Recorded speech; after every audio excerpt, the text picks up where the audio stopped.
Bismillah ar-Rahman ar-Rahim. So there are some differences between as-sawm al-mustahab and as-sawm al-wajib, the recommended fasting and the obligatory fasting, in terms of when you can break, if that's permissible, and the conditions that surround making the intention. So let's take some, and then maybe we'll leave some others for another day. First of all, as we mentioned yesterday, that if you haven't eaten anything, if you haven't ate anything or drunk anything, let's say 5 minutes before Maghrib, and then you notice that it's mustahab to fast this day, are you able to make that intention at that point? Yes. If it's a recommended fasting, even 5 minutes before Maghrib, you can make the intention so long that you haven't had anything before that. Now, Sawm al-Wajib is different. Obviously, you have the Sawm of Shahr Ramadan, that we will leave for some other time. But let's say I have a qada Sawm. I have a day that I have to fast. Let's say I was sick in the month of Ramadan, and now I have to make up for that sickness and fast one other day. So ulama have said that as long as it's not dhuhr time, noon, Salat al-Dhuhr has not come yet, let's say I've made the intention to fast. Again, so long Salat al-Dhuhr has not come, the time of Salat al-Dhuhr has not come, I can break that fast. So again, I'm doing a qada Sawm. Let's say on the 6th of Rajab, for last year, Shahr Ramadan, I want to make up one day I couldn't fast, now I'm fasting. Before Salat al-Dhuhr, you've made the intention to fast. Before Salat al-Dhuhr, you say, you know what, today's a hot day. I want to break my fast for today. You can, again, because it's not Salat al-Dhuhr time. If it passes noon, which is Salat al-Dhuhr, you cannot break that fast. And when I say break, I mean you eat and then fast another day. It's not like you can break it and that's it. No, you have another day to fast. So because it has passed Salat al-Dhuhr time, no, I cannot break it anymore. That's one of the things that you need to take in mind. Obviously, the mustahab Sawm, you can break it at any time you want because it's mustahab, right? You feel it's hot, you're too hungry, you can break. It's okay. Nothing is wrong with that. Obviously, you won't get the thawab of fasting, but you can break it. It's not wajib. For the wajib Sawm, it's different. That's one of the differences between the mustahab siyam and the wajib siyam. The second point, so again we said that if you hadn't made the intention to fast, let's say you had intended to eat breakfast, you didn't.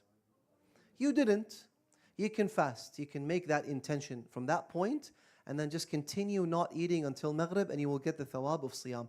Can you do the same thing with the obligatory siyam? Let's say you have a qada, you want to fast it. I had the intention not to fast. Can I do that? Well, no. And so if I'm fasting, and I want you to focus on this key point here. Let's say you fasted, and then you made the intention to break your fast.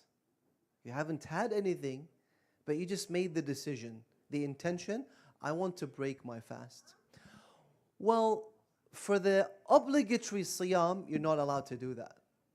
Let's say it's in the month of Shahr Ramadan, and then the shaitan is whispering to me, it's hot, I am too thirsty.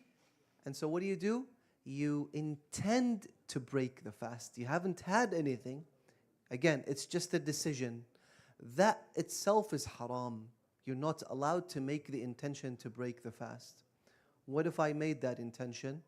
The ulama have said, now that you made that intention, obviously you shouldn't eat because it's in the month of Ramadan, and you should continue fasting till Maghrib, and then one other day after Shahr Ramadan, you need to make up for that wrongdoing and the shortcoming, the intention of breaking the fast.